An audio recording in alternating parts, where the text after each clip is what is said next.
Now, from one election matter, let's go to another, but this time it is East Africa, where voting closed in the first round of Madagascar's presidential election on Thursday, which took place despite a boycott by most opposition candidates and weeks of violent protests in the run-up to the polling day.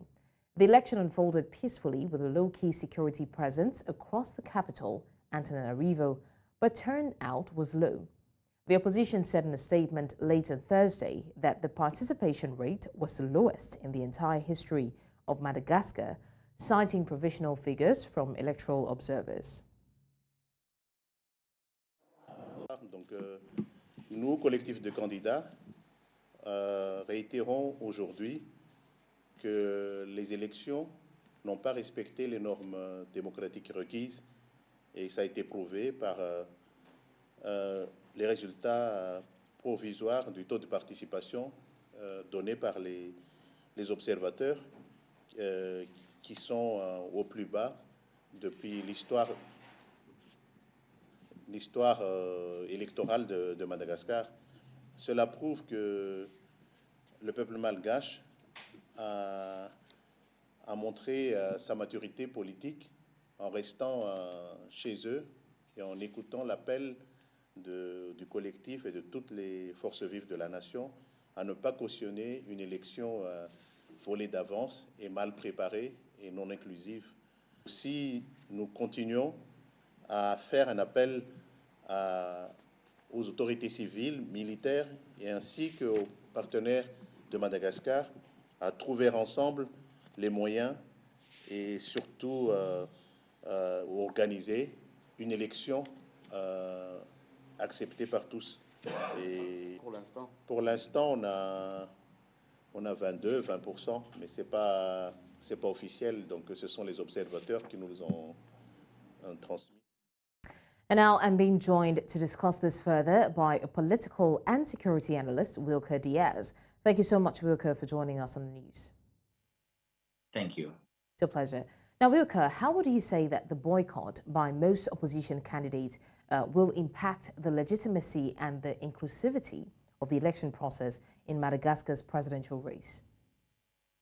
The most part of the countries here in Africa in particular don't get in guns and shoot the people to try to show how they're feeling about all that irregularities in this process of vote in our countries. This is like the persons right now use the other form to show the indignation of some manipulation results.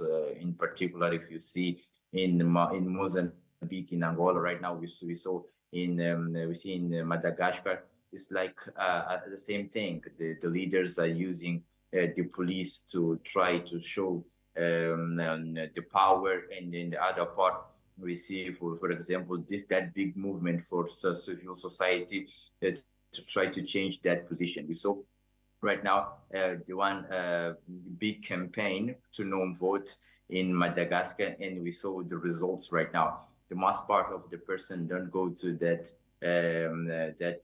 desks to make the votes and etc. I think this is the one thing to protest and show not only for the country, but I think that other persons or the other countries around the world and other partners about the real situation in Madagascar right now. So I don't believe this stuff right here, because we have the second turn, and after second turn, I don't know what's happening, because of all those processes in Madagascar. We saw protests in the streets, so many people going to the streets, but also we saw the police to make to show some power and kill some persons in their streets. So this is a big impact of situation in Madagascar right now. So I don't think that situation are good, and maybe in the future we saw the same thing. Right. And what implications could the lower voter turnout in the election have on the perceived mandate and the acceptance of the eventual winner, especially if we consider the widespread boycott by the opposition candidates? The first thing, maybe going to the second turn. This is the first option we saw right now. Maybe we'll see in the future, in the next few hours after that process stopping. The other thing, maybe you can. So the other thing is the some protests in the streets, and if the president Rajoelina if you saw the declaration of that guy of the president right now, the new president of Madagascar, maybe we saw one more time protest in the streets, and that created the big problems, not only for the political crisis are suffering, the Madagascar suffering right now, but in the other sectors, for example, for the social economic sector and the principle of the young people right now.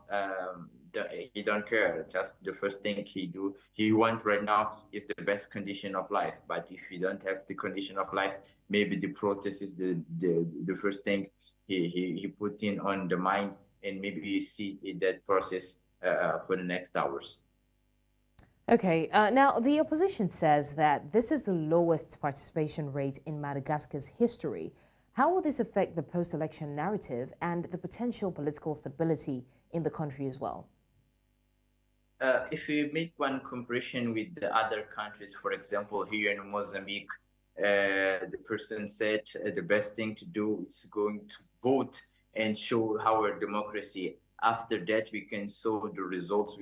Maybe we can make some protests and etc. And we saw protests right now in Mozambique after 1 month of the electoral period. So in the Madagascar, we saw the different movement. So the persons there or the opposition there said not going to the to make the vote and etc. Vote right and etc. So I think this is the one strategy. Maybe can we saw the results right now. We see the results right now is functional on that country, but I think this is not for all countries in Africa.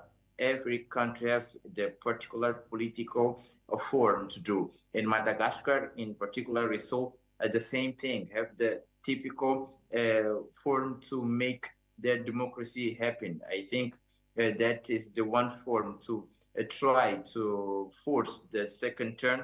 After second term, maybe we can show the same thing, and after that, maybe this is one type of form to create the pressure to President Rajoelina resign of that running for the presidents and show or see or indicated the other person to sit of the desk of the candidates for the presidency of Madagascar. I think this is the one pressure to go to second. After second term, he resigned and show other person to that position.